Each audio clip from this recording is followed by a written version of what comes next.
¿Qué tal, compañeros? Mi nombre es Paola. Bienvenidos a este canal. El día de hoy empezaremos con el tema que se titula Reacción inmune a bacterias. Mi compañera Marta les dará una pequeña introducción sobre este tema. Disfrútenlo. Hola, yo soy Marta y les daré una pequeña introducción a lo que respecta de este tema. Bien sabemos, el sistema inmune es un conjunto de células y moléculas capaces de eliminar patógenos en equipo. Y durante un episodio de infección del microorganismo, la invasión y colonización de los tejidos de huésped. Este suele causar una lesión tisular o deterioro.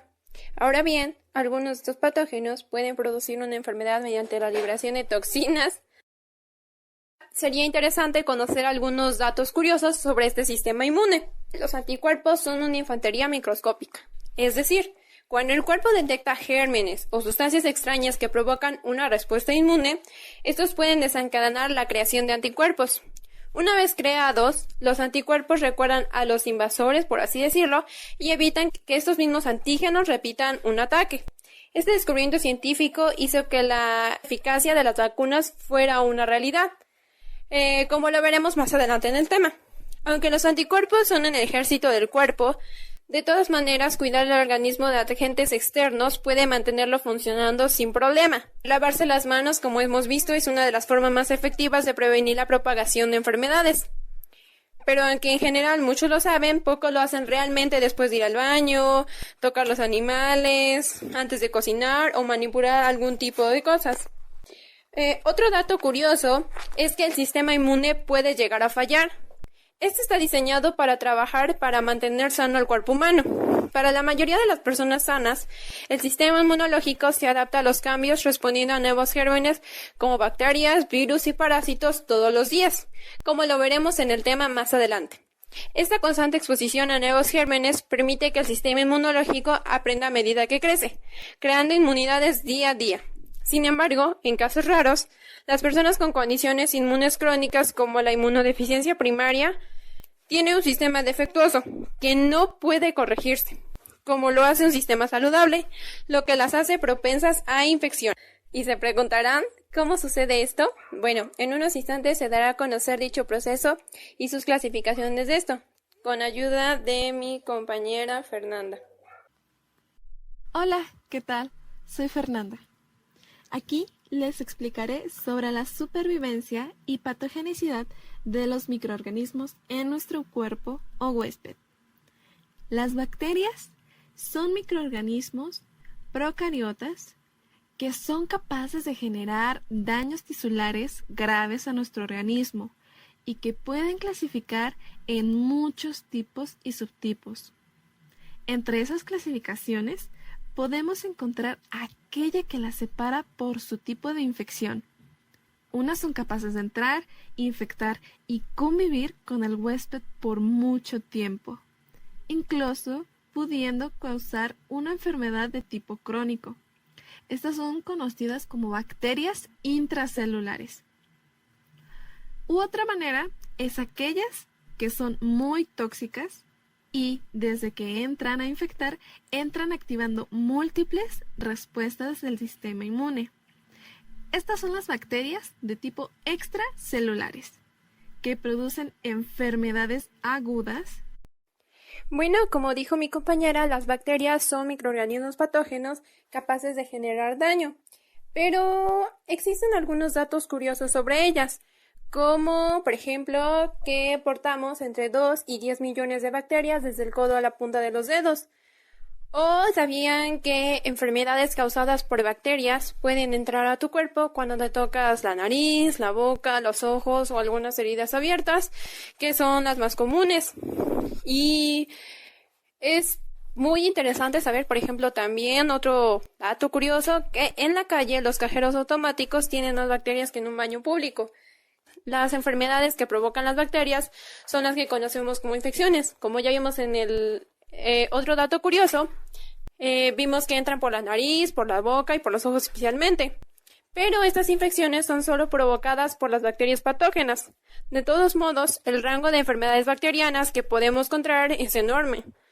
Y como vimos, normalmente pues están, por ejemplo, en los cajeros automáticos, en este caso de la calle. Y las infecciones respiratorias son las más letales las que más muertes provocan y las que tienen un origen bacteriano principalmente. Otra cosa interesante es que algunos pueden vivir por cientos o miles de años. Debido a su capacidad para reparar su genoma y la plasticidad metabólica, hay bacterias que pueden vivir a lo largo de muchos años en las condiciones adecuadas del ser humano, o que se comportan como un ecosistema que se defiende entre sus miembros. Cuando las bacterias son atacadas con antibióticos, las sanas acuden en ayuda para crear una superbacteria que impida su destrucción. Eso es por lo que permanecen mucho tiempo durante el cuerpo humano. Esta organización o instinto de supervivencia en ellas hace que para los científicos cada vez sea más complicado hallar los medicamentos adecuados para hacer frente a organismos que se vuelven más resistentes con el paso de los años, por lo que hoy en día es más difícil encontrar alguna cura para algún tipo de enfermedades. Hola compañeros, yo soy Mariana y les voy a hablar acerca de que el proceso de una enfermedad infecciosa bacteriana en una persona va a involucrar toda una secuencia de interacciones entre el microorganismo y el hospedero.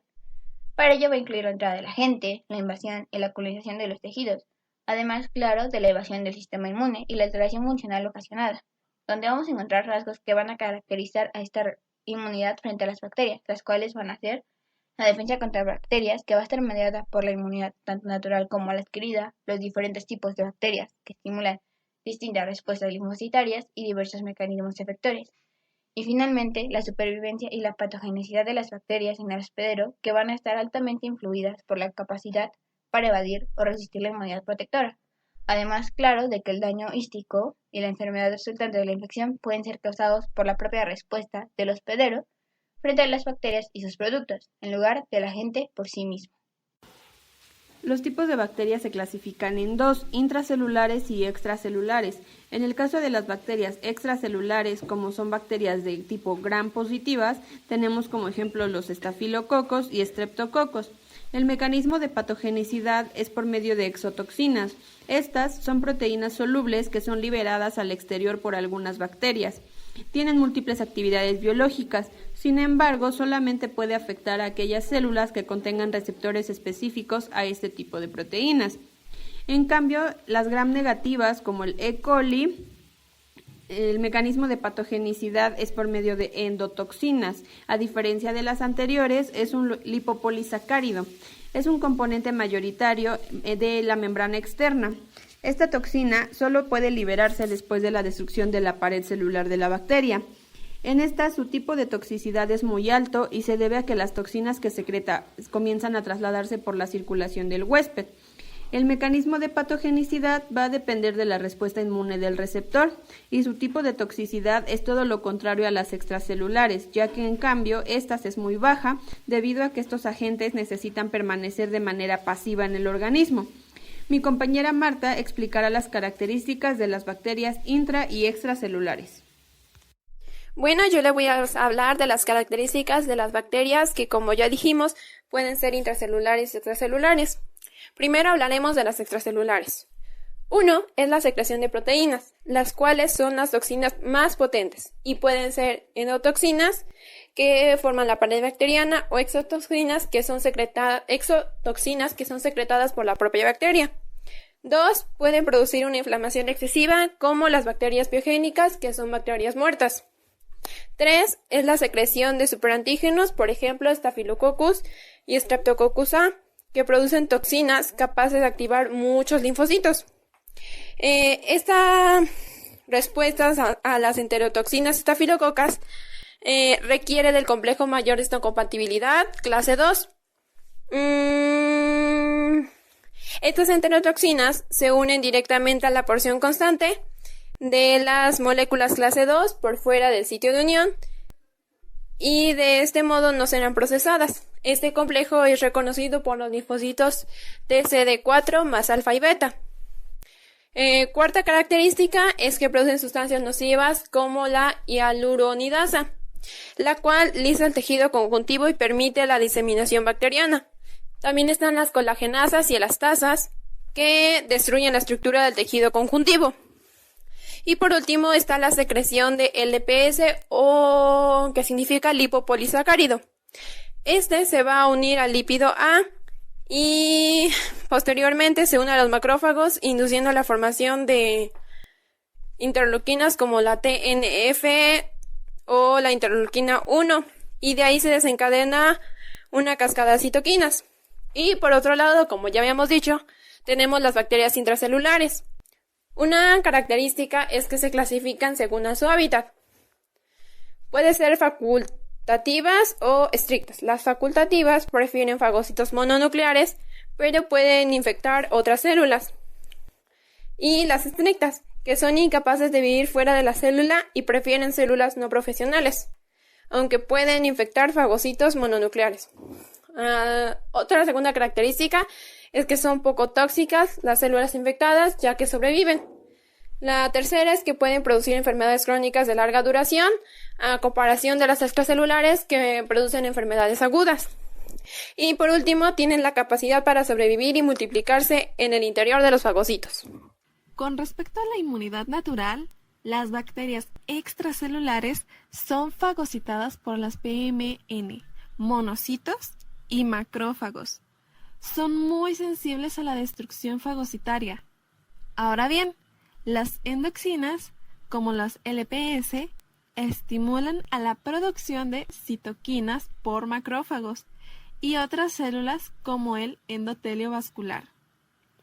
Las TNF gamma, las IL-1, IL-6 y quimioquinas son citoquinas que serán liberadas por las LPS y estas van a generar la inflamación que produce una adherencia de neutrófilos y monocitos. Por el contrario, las bacterias extracelulares son más resistentes a la lisis, por lo cual la inmunidad natural es ineficiente. Y en controlar dicho patógeno hace que, para que esto sea controlado, las natural killers son activadas, además de los leucocitos polimorfonucleados. Neutrófilos podrán matar a las bacterias intracelulares. Y además de la inmunidad adquirida, ¿qué es lo que sucede? Bueno, mi compañera Mariana lo va a explicar. Bueno, lo que sucede en la respuesta adquirida es que las bacterias extracelulares tendrán una respuesta de nuestro cuerpo, que principalmente va a ser la humoral, la cual va a activar los linfocitos B y de manera inmediata originan la inmunoglobulina M para la producción de inmunoglobulina G2, además de que en la región FAP de los anticuerpos va a crear una neutralización para el antígeno, siendo ellos los que impidan una toxicidad, principalmente las inmunoglobulinas G. En cambio, las inmunoglobulinas M van a neutralizar las toxinas bacterianas y evitar así la unión con más células.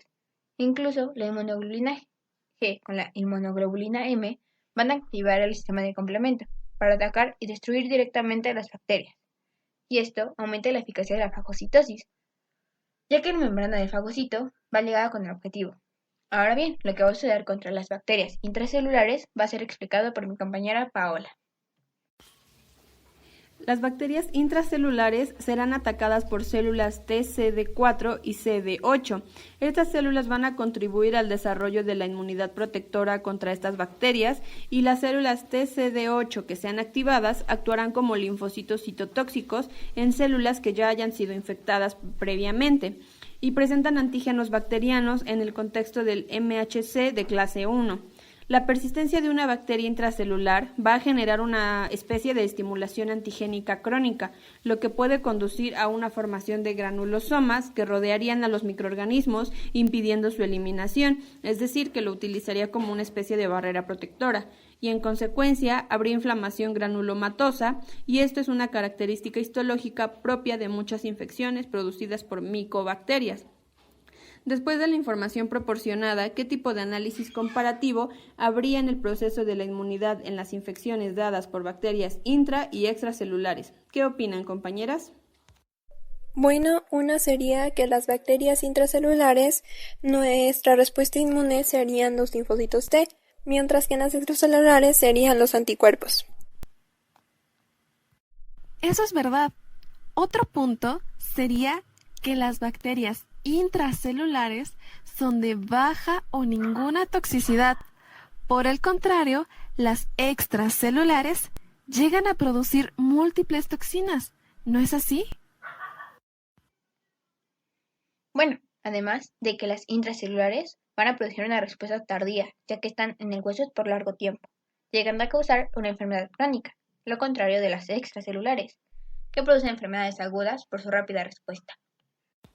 Incluso las bacterias intracelulares pueden producir respuestas tisulares granulomatosas y en el caso de las extracelulares se formarían abscesos o reacciones sistémicas. Por lo tanto, las reacciones por bacterias intracelulares se acompañan de reacciones de hipersensibilidad de tipo tardío. Bueno, ahora vamos a hablar de una de las enfermedades que es causada por una bacteria, que este es el caso de la enteritis por Escherichia coli. Esto lo que nos va a provocar va a ser una inflamación en el intestino delgado por la bacteria ya antes mencionada. Esta va a ser la causa más común de la diarrea del viajero. Dentro de sus causas principales es que la carne de res o de ave puede estar en contacto con las bacterias normales del intestino de un animal mientras la estén procesando. También que el agua que se utiliza durante el cultivo o embargue puede contener desechos humanos o de animales. Otra es que los animales pueden ser manipulados de manera insegura durante su transporte o su almacenamiento. También la manipulación y la preparación insegura de los alimentos que puede ocurrir en tiendas de abarrotes, restaurantes o casas. Los síntomas van a aparecer cuando esta bacteria entra al intestino y se desarrollan por lo regular de 24 a 72 horas después de resultar infectada. La diarrea va a ser súbita, intensa y a menudo con sangre, porque es el síntoma más común. Dentro de los otros síntomas que podemos encontrar es la fiebre, gases, inapetencia, cólicos, vómitos, entre otros. Y para su diagnóstico se puede realizar un examen de heces para verificar si hay Escherichia coli causante de enfermedad. Ahora bien, otra patología que se ha mencionado es el Staphylococcus aureus. El Staphylococcus aureus contra adipocitos. ¿A qué se referirá esto?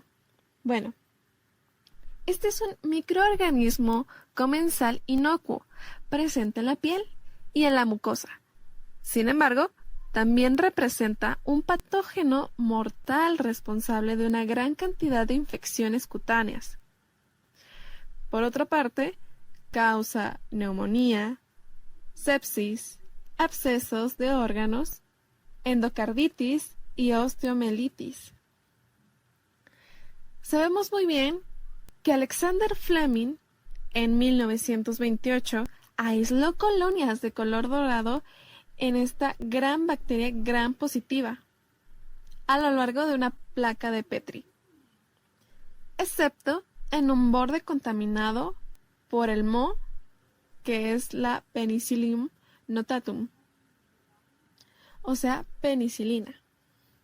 Esto llevó al descubrimiento de la penicilina a la edad de oro de agentes antibióticos, pero también a la temida resistencia a los antibióticos. La piel es muy importante, ya que es una barrera física e inmunológica que protege al cuerpo de las agresiones ambientales, incluyendo bacterias patógenas tales como el Staphylococcus. Se compone de la epidermis, dermis y capas subcutáneas de grasa y células inmunes que normalmente residen de la forma local, como podemos ver en esta imagen. Utilizando un modelo de ratón para la infección, el equipo liderado por Lin Yuan Zhang encontró que las células grasas o adipocitos aumentan notablemente de tamaño y número durante la infección subcutánea por el Staphylococcus aureus en el panel B, si se puede apreciar. A continuación, se van a determinar que estos adipocitos producen catelciladina por un péptido antimicrobiano con actividad frente a la bacteria, que es donde se encuentra en la imagen 3. Los adipocitos desempeñarían un papel no reconocido en la defensa del huésped y los fármacos que inducen la adipogénesis, por ejemplo, como agonistas del receptor del proliferador de la peroxisoma, activados y que podrían representar una nueva estrategia terapéutica para poder combatir la infección. Ling Xuan y colaboradores recientemente encontraron que una infección subcutánea por SAM adquirida en la comunidad de ratones resultaba en la expansión del tejido graso subcutáneo, o sea, el tejido adiposo, debido a aumentos en el tamaño y número de las células grasas, adipocitos. En particular, pudieron observar que la adipogénesis robusta causa una proliferación y diferenciación de las células madres de preadipocitos. Era controlada por dos factores. Una, que era la transcripción inducida por adipogénesis y por la proteína de zinc 423. Y el otro, que era el receptor de proliferador de peroxisoma activados, además de proteínas que van a modular la expresión de la variedad de genes. En este contexto, un deterioro de la adipogénesis que los autores habían provocado por la inhibición de estos factores de transcripción era que la infección de la piel era mucho más severa que una adipogénesis funcional, ya que estas bacterias se expandían a circulación sanguínea y sugiriendo que estos adipocitos promovían una defensa del huésped. Inesperadamente, el deterioro de estos adipocitos no afectaba el reclutamiento de neutrófilos, más bien los preadipocitos cultivados, ya sea en el tejido adiposo del ratón y humano, que iban a producir altos niveles de catecidadina. Esto quiere decir que el hallazgo de la catecidadina producía que los adipocitos es crítica para la defensa del huésped en ratones, que iba a posibilitar y combatir las infecciones de la piel por el Staphylococcus aureus, ya sea en ratones y obviamente más importante en seres humanos, que implican abscesos, celulitis e infecciones de las heridas, así como un impulso farmacológico de los factores de transcripción en la grasa subcutánea. Ya se han buscado estrategias para la intervención inmune con relación a bacterias intracelulares, como buscando vacunas contra todo tipo de bacterias, ya que la mayoría de las vacunas son para microorganismos extracelulares, ya que las pocas vacunas de tipo intracelular son de poco éxito, como la vacuna de la cepa atenuada de Salmonella typhi de Y21. Para esto se necesitan ciertos requisitos para el desarrollo de la vacuna, que serán explicados por Marta. Bueno, un primer requisito sería inducir la población de células T adecuadas para la secreción de citoquinas y dejar memoria inmunológica. Otro es la activación de mecanismos efectores apropiados para la especificidad frente a patógenos y evitar una enfermedad autoinmune. Otro tercer requisito es la inclusión de antígenos expresados por la bacteria en el huésped y por varias otras cepas similares prevalentes. Y por último sería la inmunogenicidad para todos los serotipos del complejo mayor de histocompatibilidad o también llamados antígenos leucocitarios humanos. Estas vacunas también deben de contener antígenos capaces de inducir a los linfocitos T, CD4 y CD8 a producir IFN y para activar a los macrófagos y eliminar a la bacteria. Como conclusión, podríamos añadir que la principal clasificación de las bacterias son dos, intra y extracelulares. Cada una tiene características de infección diferentes, por lo que el cuerpo va a reaccionar de forma diferente. Sin embargo, no solo depende de las bacterias y la forma en que afecten al huésped, también depende del estado en que se encuentra el sistema inmune del afectado y la capacidad que tenga para combatir y reaccionar a cada uno de los ataques que recibe.